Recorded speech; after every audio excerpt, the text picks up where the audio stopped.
아마 법의학 그러면 CSI 이걸 많이 생각하실 겁니다. CSI를 보면 과학적으로 뭐 여러 가지를 해결하고 있는 거죠. 비슷한 드라마로 우리나라에서는 박신약 씨가 천재법의학자로 나온 사인이라는 드라마가 있었고요. 또 여기 저도 즐겨봤던 박주민 씨가 나온 그 신의 퀴즈라는 그때 법의관으로 소장님으로 나오셨죠. 네. 그때 이렇게 직접 해부도 하시고 뭐 이랬던 걸로 네. 제가 기억하고 있는데 그때 사실은 어떻게 네, 드라마니까 돼지 내장을 가지고 부검하는 씬을 찍었었거든요. 그래서 이제 돼지 내장이 거의 사람 신체 내장하고 좀 많이 비슷하다고 하더라고요. 그래서 엄청 굉장히 똑똑한 법의관처럼 막 심장을 썰고 막 그랬었어요. 아니 그때 제가 드라마를 봤을 때 의학 용어도 굉장히 능숙하게 구사하셔갖고 근데 그게 너무 용어가 어려워서 너무 고생을 많이 했어요. 그래서 많은 분들이 신의 퀴즈도 그렇고 사인도 그랬고 CSI도 그렇고 이런 걸 보다 보시니까 보통 이렇게 얘기합니다. 혹시 추리하고 어디 경찰이랑 같이 나가서 현장을 뒤지고 돋보기로 셜록 홈즈처럼 보는 게 아니냐.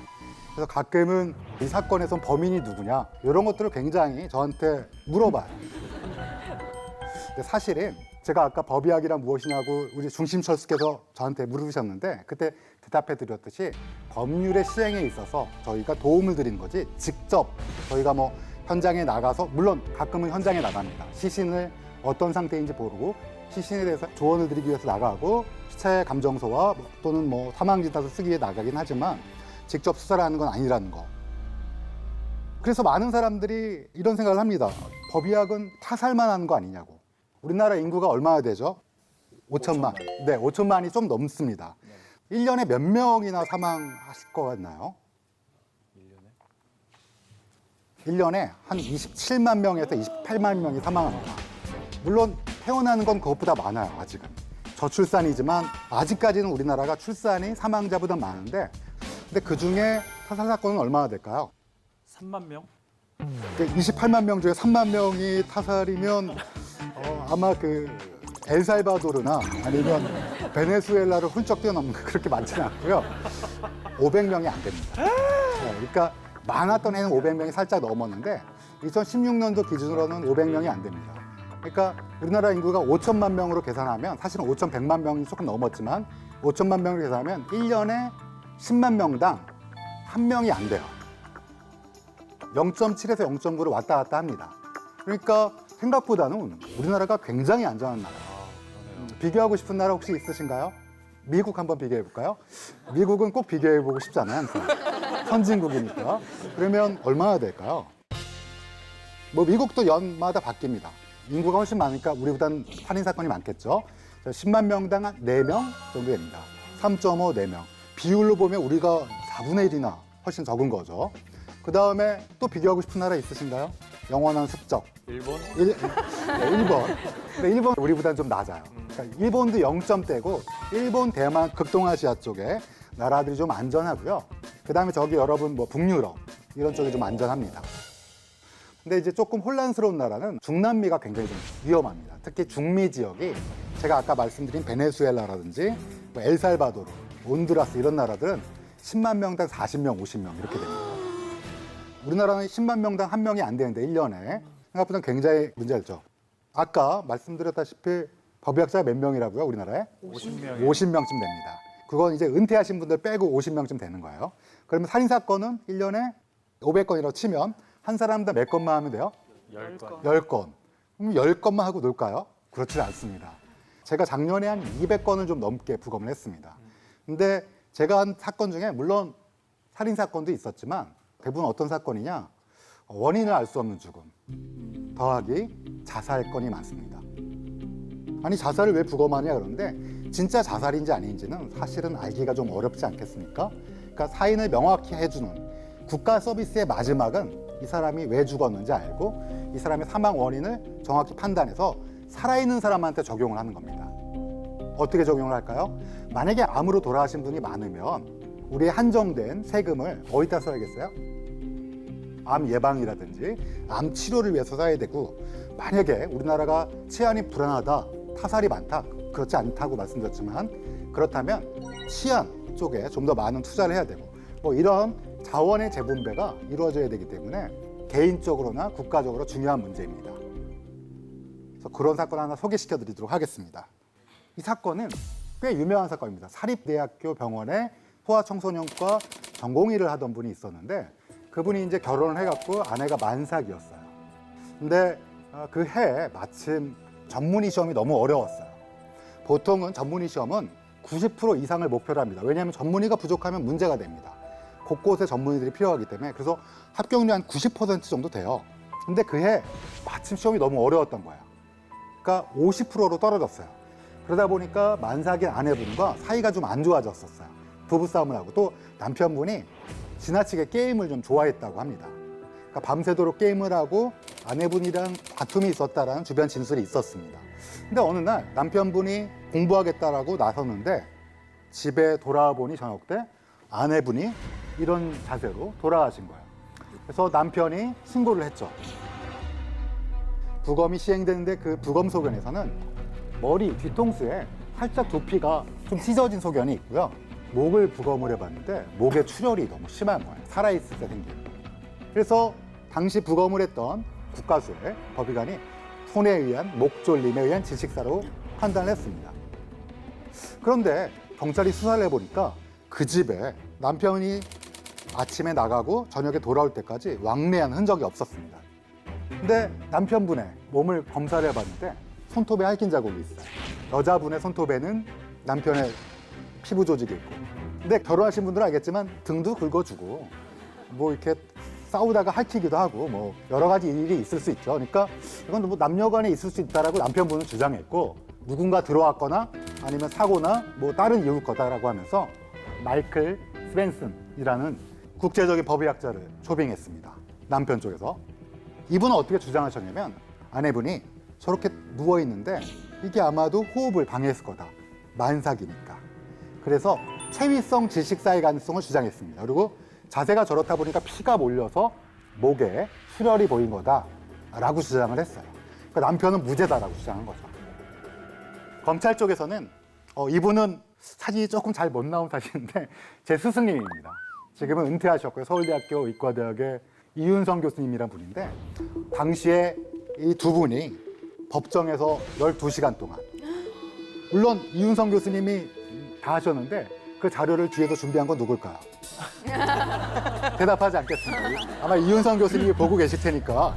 근데 어찌됐든 그 12시간 동안 치열한 공방을 했고 우리의 부검, 세계적인 수준이기 때문에 또 정확한 진단을 바탕으로 하는 거기 때문에 그게 받아들여졌고 이분은 나중에 본인의 실수의 가능성을 인정하고 돌아갔습니다. 그래서 결론적으로는 유죄 판결이 나왔고 많은 형량이 추가됐죠. 박종철 고문치사 사건을 알고 계실 겁니다. 아마 영화로도 최근에 공개가 됐고요. 이분이 당시에 국립과학수연구원 법의학 과장이었습니다. 당시에 경찰은 어떻게 발표를 했죠? 탁 치니까 억하고 죽었다. 조사관이 책상을 탁 치니 억하고 응? 모든 사람이 웃을 얘기인데 이분은 여러 가지 조사를 했습니다. 신체 외부 표면부터 내부 장기를 면밀히 관찰했습니다. 관찰했더니 물을 가득 먹은 그러니까 익사자에서 한강에서 발견될 만한 게 발견됐고 목을 심하게 압박한 뭔가 턱이 있고 거기에 목을 걸치고 누른 흔적이 있었습니다. 당시 경찰에서는 황적준 박사님이 말씀하시기는 심장 원인에 의한 쇼크를 냈으면 좋겠다라고 지속적인 권고가 있었다고 합니다. 압박이죠. 근데 이분은 굉장히 고민을 했어요. 내가 국가직 공무원인데 여기서 경찰의 말을 들을 것인가 아니면 소신대로 낼 것인가. 근데 결론적으로 어떻게 했나? 과감하게 목에 눌렸고 익사의 흔적이 있다라고 내셨습니다. 그 다음에 어떻게 됐나? 잘렸습니다. 그래서 박종철 사건의 의미는 아마 잘 알고 계실 겁니다. 민주화 운동이 더욱더 촉발됐고 지금 우리가 살고 있는 자유민주주의가 형성되는데 많은 도움이 됐던 사건이죠. 그래서 이런 것들이 어떤 사람의 죽음으로 인해 또 이걸 밝히려는 사람의 노력으로 인해 이루어진다. 제가 어떻게 보면 한 시대의 살인사건 또는 시대를 관통할 수 있는 사건, 나라의 전체에 영향을 끼칠 수 있는 사건 등을 말씀드렸는데 검시, 검안, 부검이라는 용어가 있습니다. 검시라는 거는 시체를 포함해서 이 현장 주변을 총괄 조사하는 행위입니다. 이건 대개 우리나라에서 권하는 검사님한테 있어요. 근데 이제 검시를 하는데 아무래도 시신에 대해서는 비전문가잖아요. 그러다 보니까 의뢰를 하는 겁니다. 저희한테 의뢰를 하거나 아니면 그냥 의사분들 중에서 법의학을 배웠을 거라고 추정하는 거죠. 그런 의사 선생님들을 모셔다가 검안이라는 걸 합니다. 검안은 눈 한자는 아니에요. 그런데 검안은 눈으로 보는 거라고 생각하시면 돼요. 일단 부검은 여러분 알다시피 해부를 하는 겁니다. 그래서 1년에 우리나라는 한 6천 건 정도 부검을 합니다. 근데 6천 건이면 되게 많다라고 생각하실 건데 부검 비율로 보면 전 세계에서 가장 낮은 축에 속합니다. 그래서 검시는 보통 이 세 가지를 하는 겁니다.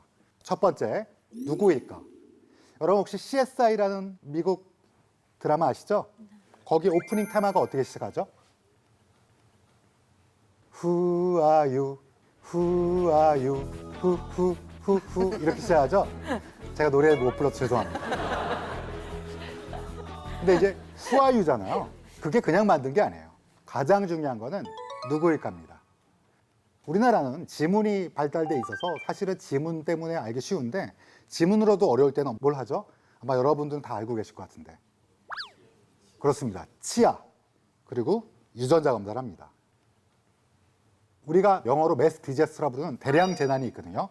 되게 가슴 아픈 얘기지만 과거 삼풍 아파트, 대구 지하철, 그다음에 굉장히 안타까운 세월호까지 죽었을 때 사망자에 대해서 시신을 확인하는 것은 얼굴만 보고 하면 틀릴 가능성이 너무 높아요. 지문, 치아, 그다음에 유전자 검사 이 세 가지를 합니다. 그래서 제일 중요한 게 누구일까입니다. 그다음에 이제 왜 죽었냐예요.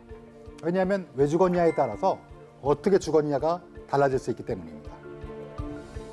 예를 들어 어떤 사람이 높은 건물에서 떨어져서 사망했어요. 자, 죽음은 추락사겠죠. 뭐 그건 누구나 다 알 수 있겠죠. 근데 어떻게 죽었을까? 이 사람이 자살일까? 아니면 누가 밀었을까? 아니면 작업을 하시다가 발을 헛디뎌서 불행한 사고일까? 그건 모르는 거죠. 근데 왜 죽었는가를 면밀히 관찰하면 어떻게 죽었을까? 즉 자살인지 타살인지 아니면 사고사인지를 결정할 수 있게 돼요. 그래서 누구일까를 우리가 본 다음에 왜 죽었나, 그다음에 어떻게 죽었나를 살펴보게 됩니다. 이게 검시의 처음이자 마지막이에요. 간단하죠? 근데 교수님 궁금한 게 있는데요. 네. 이 검시제도라는 게 언제부터 생긴 건가요? 제가 알기로는 아주 예전에는 없었잖아요. 좋은 질문 하셨습니다. 이 검시제도라는 게 놀랍게 우리나라는 문헌상에는 조선시대 때부터 있었습니다. 여기 보시면 신주무원록, 증수무원록, 흠음신서 이렇게 세 가지가 소개되어 있는데 조선시대에서 가장 이런 거에 관심이 있을 왕이 누가 있을까요? 세종. 맞습니다. 세종대왕입니다. 세종대왕께서는 법의학에도 관심이 많으셨어요.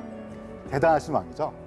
그 다음에 무원록이 오래 시간이 지나니까 몇백 년이 흐르니까 조금 더 증보해서 내용을 추가해서 한국적 상을 좀 더 추가해서 만들자. 어떤 왕이 그랬을까요? 영조 대왕께서 그러셨습니다. 영조 대왕의 지시를 하고 손자인 정조대왕님이 이제 이거 한글로 편찬할 필요가 있어. 그래서 무원록을 언해. 그래서 한글로 했습니다.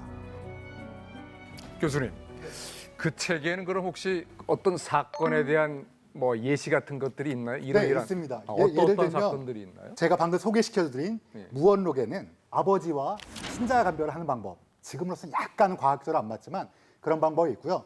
방금 말씀하신 굉장한 실제 스토리, 예를 들면 시어머니가 바람을 피웠는데 그걸 며느리가 알았어요. 그래서 며느리를 위장해서 살해한 사건. 근데 그게 현명한 관리가 사건을 정확히 파헤친 사건. 이런 사건들은 지금의 그것이 알고 싶다죠. 흠음신서에 있습니다. 흠음신서는 법의학 플러스 형법학책이라고 하면 됩니다. 그것이 알고 싶다의 조선판서. 근데 이 흠음신서는 정약용 선생님 저술하신 거여서 이 책은 쉽게 우리나라 말로 나와 있어요. 현대에도. 굉장히 재밌어요. 약간 옛날 말투만 극복할 수 있으면 재밌습니다. 자, 그러면 서양에서의 역사를 조금 살펴드리도록 하겠습니다. 에드먼 로카르도라는 프랑스의 법의학자가 있습니다. 이분은 원래 법률가였는데 법률가로서 활동하다 보니까 너무 비과학적인 게 많아서 다시 의과대학을 들어갑니다. 그래서 여러분 이렇게 노란 거 1번, 2번, 3번 놓는 거 드라마에서 많이 보셨죠? 그런 것들, 과학적인 방법론을 초석을 마련하신 분이에요. 이분이 남기신 유명한 말이 있는데 모든 범인은, 모든 접촉은 흔적을 남긴다. 한 번쯤 들어보셨죠? 이분이 말씀하신 거예요.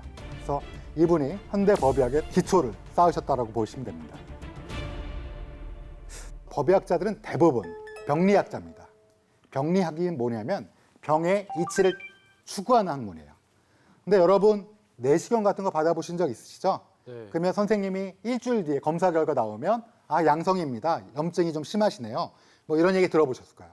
근데 그거는 그 선생님이 직접 검사하는 건 아니고 현미경으로 조직을 검사하는 의사들이 따로 있습니다. 이걸 병리학자, 병리과 의사라고 합니다. 여러분 수술 받으시면 어디를 딱딱 이렇게 절제를 하는데 이 절제 부분에도 병이 있으면 안 되잖아요. 이 절제 부분은 깨끗한지를 또 병리학자한테 보냅니다.